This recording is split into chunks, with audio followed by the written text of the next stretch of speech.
اولا هذا الفيديو هذا ما غاديش ينفع غير الناس اللي كاينين ديجا خارج كندا، يقدر ينفع حتى الناس اللي هما داخل كندا وباقي ما دفعوش على الاقامه الدائمه ديالهم. اذا كنت كتعرف شي واحد ديجا في كندا ولا مهتم يجي لكندا، ما تنساش تبارطاجي مع هذا الفيديو حيت غادي دير فيه خير كبير.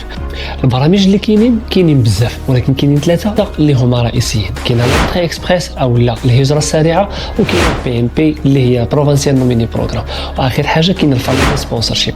هاد البرامج هادو غادي نحاول نشرح لك الشروط الرئيسيه ديالهم ونعطيك تعريف مختصر على كل واحد فيهم. غادي نبدا لك باللونطري اكسبريس باش نوضح لك الامور بشكل بسيط شويه. لونطري اكسبريس دايره بحال شكل القرعه ديال الميريكان، غير هي القرعه ديال الميريكان كتكون بشكل عشوائي، يعني انت كتدفع وهما كياخذوا هذوك الناس كاملين اللي دفعوا كيعطيوهم واحد السيستم، وداك السيستم كيختار الناس بطريقه عشوائيه، وإلا حالفك الحظ وتختاريتي فراه كتقدر تدفع البروسيدور ديالك. في كندا هذا الشيء عكس ذلك تماما، بطبيعه الحال الناس كاملهم كتدفع ولكن ما كيختاروش بشكل عشوائي، كيختاروا الناس اللي بغاو هما، يعني الناس اللي عندهم كفاءه لغويه، اللي عندهم كفاءات علميه، واللي عندهم تجارب في ميدان الشغل كبيره شويه. والاختيار كيكون عن طريق ديال النقاط، يعني باش ما كنتي انت قاري بزاف باش ما النقاط ديالك كيطلعوا، باش ما كنتي المستوى اللغوي ديالك او الخبره العمليه ديالك كبيره بزاف كيتزادوك النقاط. وبطبيعه الحال كاين واحد البرامج علاش كيهزوا هما. هذا البرنامج ديال لونطري اكسبريس كينقسم ثلاثه ديال البرامج. البرنامج الاول اللي هو الفيدرال سكيل وركرز. هذا الفيدرال سكيل وركر كيخص الناس اللي عندهم الخبره المهنيه كبيره بزاف. وكاين الفيدرال سكيل ترينر، هذا كيخص الناس اللي عندهم الحرف في يديهم بحال النجاره او الالكتريسيان، وقيس على ذلك باقي الحرف. وكاين الكنديان اكسبيرينس كلاس، هذا البرنامج كيخص الناس اللي هما ديجا عندهم عام ديال التجربه داخل كندا، يعني الناس اللي ديجا جاو عن طريق عقد عمل او اللي جاو عن طريق دراسه ومن بعد ما خد الدبلوم ديالو قدر انه يمشي يخدم في الدومين اللي كمل فيه قرايته مده ديال عام. وبطبيعه الحال ما غاديش نقدر نشرح لكم كل بروغرام على حده، حيت الا بغيت نشرح هذا الشيء خاصني فيديو تكون فيه على الاقل واحد الساعه ديال المكانه، ولكن كنوعدكم باللي غادي نشرحهم في فيديوهات واحد اخرين ان شاء الله. اجي دابا نهضروا على الشروط ديال هذا البرامج. وبطبيعه الحال الشروط اللي غادي نقول لكم فهما شروط عامه، حيت الا جينا ندخلوا في التفاصيل راه كل برنامج عنده واحد الشروط مختلفه شي شويه. مي حنا دابا غادي نهضروا على الشروط ديالهم عامه اللي كاملهم كيتفقوا عليها. واش كاين شي عمر معين باش نقدر ندفع لهاد البرامج؟ بطبيعه الحال ما كاينش عمر تقدر تدفع لهاد البرامج مهما يكون اللاج ديالك، غير هو الاعلى حظا كيكون عند الناس اللي ما بين 20 حتى 29. معنى ان العدد ديال النقاط اللي كيتعطى بالنسبه للعمر كيكون العدد الكبير الناس اللي عندهم من 20 حتى 29 عام. اللي فوق 29 عام كيتنقصوا لهم فقط 1 2 4 ديال النقاط، وهذا كيبقى غير مثال. الحاجه الثانيه واللي ضروريه اللي هي امتحان اللغه. ضروري خاص يكون عندك امتحان ديال اللغه الا بغيتي تدفع ديال هاد البرامج. الامتحانات اللي مطلوبين يا اما التسائل ديال اللغه الفرنسيه يا اما الايلتس ديال اللغه الانجليزيه. السلام عليكم، هذا سعيد وهذه سعيده. سعيده بغات تمشي لكندا ولكن عندها بزاف ديال الاسئله في راسها.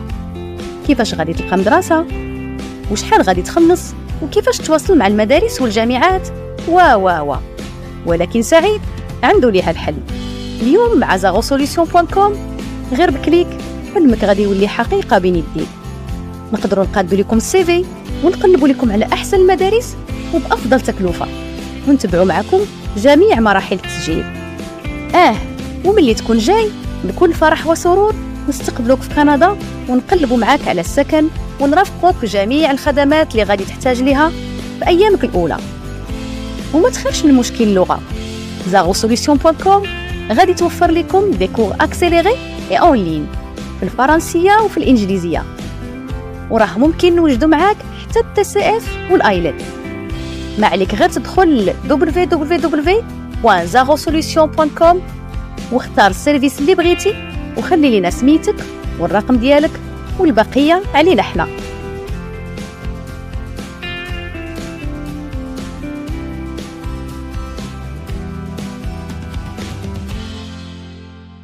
المستوى اللي خاصك تجيب فيه فعلى حسب البرنامج اللي غادي تدفع عليه من الثلاثه اللي هضرنا عليهم، ولكن في اغلب الحالات كيكون NCLC 7 او لا NCLC 5، وكيف ما قلت لكم على حسب البرنامج اللي غادي تدفعوا عليه. بالنسبه للمستوى التعليمي ديالك فضروري خاص يكون عندك بكالوريا اللي هي الباك ديالنا، وضروري خاصك دير ليها معادله الشواهد عن طريق الويس مثلا. وان شاء الله غادي يكون فيديو اخر باش نوريكم كيفاش كديروا معادله الشواهد خطوه بخطوه. بالنسبه للفلوس الا بغيتي تدفع لهذا البرنامج فضروري خاص يكون عندك واحد شويه ديال الفلوس في الكونت ديالك. علاش؟ لانك ملي كتاخذ الاقامه الدائمه فراك انت كتجي وهما كيبغيو يكونوا مطمئنين انك عندك باش تعيش على الاقل 6 شهور الاولى الى حين انك تقدر تلقى خدمه باش تكمل العيشه ديالك. وبالنسبه للمبلغ اللي كيطلبوا يكون عندك الفرد الواحد اللي هو 13000 دولار تقريبا كنديه، ما يعادل 1 مليون مغربيه.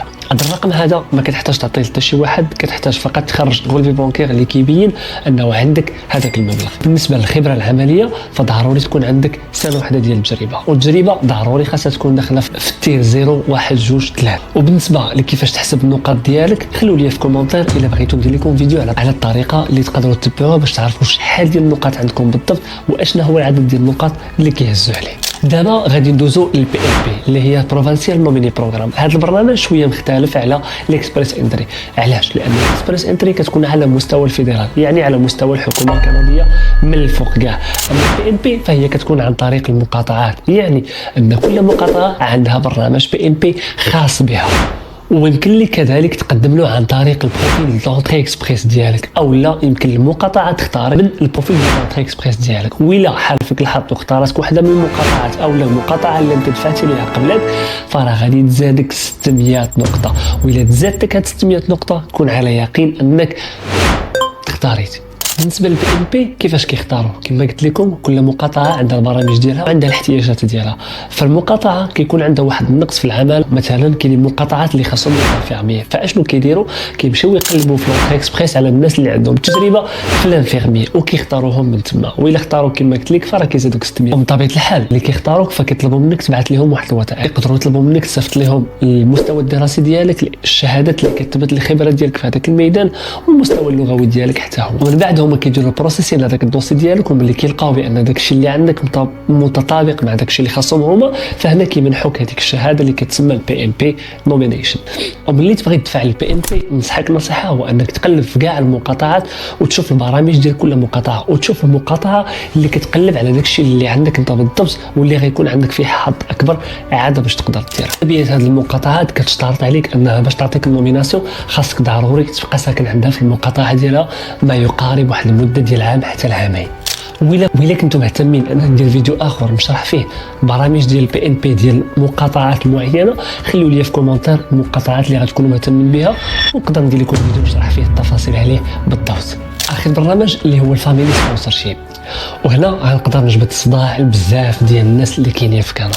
كنعتذر منكم بزاف وهذه راه غير معلومه نبارطاجيوها مع الناس. فاميلي سبونسرشيب هو واحد البرنامج اللي كيسمح للناس المقيمين دائما بكندا او اللي عندهم الجنسيه انهم يجيبوا احد افراد العائله ديالهم من البلد ديالهم. يعني مثلا انا عايش في كندا وعندي الاقامه الدائمه وعندي الجنسيه، نقدر نجيب واحد من الافراد ديال العائله ديالي من المغرب لكندا وانا اللي كنكون متكفل به، ونجيبو كذلك عن طريق اقامه دائمه مباشره. شكون هما الناس اللي نقدر؟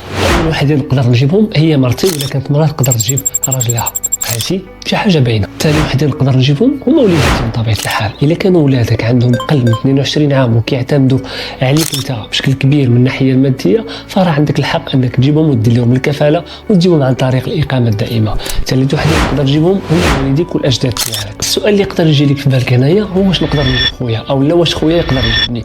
بطبيعه الحال يقدر يجيبك ولكن بشرط خاص تكون العمر ديالك تقريبا قل من 15 عام ويكون ما عندكش باك امك، يعني بجوجهم في حاله وفاه وما عندك حتى شي واحد اللي يتكفل بك من غير هذاك خوك ولا اختك اللي كاينه في كندا. في هذه الحاله يقدروا يجيبوك عن طريق الاقامه الدائمه مباشره. وهذا الشيء بالضبط كينطبق حتى على ولاد خوك او اولاد اختك. يعني الا عندك شي ولد خوك مات ليه با امو مثلا وبقى بوحدو مسكين فراه حتى هو تقدر تجيبو عن طريق اقامه دائمه مباشره. اشنو هما الشروط اللي كنطبقوا على السيد اللي غادي يجيبك في هذه الحاله؟ اول حاجه خاصو يثبت القدره الماديه ديالو، انه عنده ما يكفي من المال او الخدمه ديالو كتسمح له انه يصرف على راسو وعلى ولادو اللي عايشين معاه ويقدر يصرف على حتى داك الشخص اللي غادي يجيبو من جديد. الشرط الثاني هو ما يكونش عنده سوابق او ما تكونش عنده مشاكل قانونيه داخل البلد ديالو في كندا. حتى لهنايا غادي نقدر نكون ساليت الفيديو.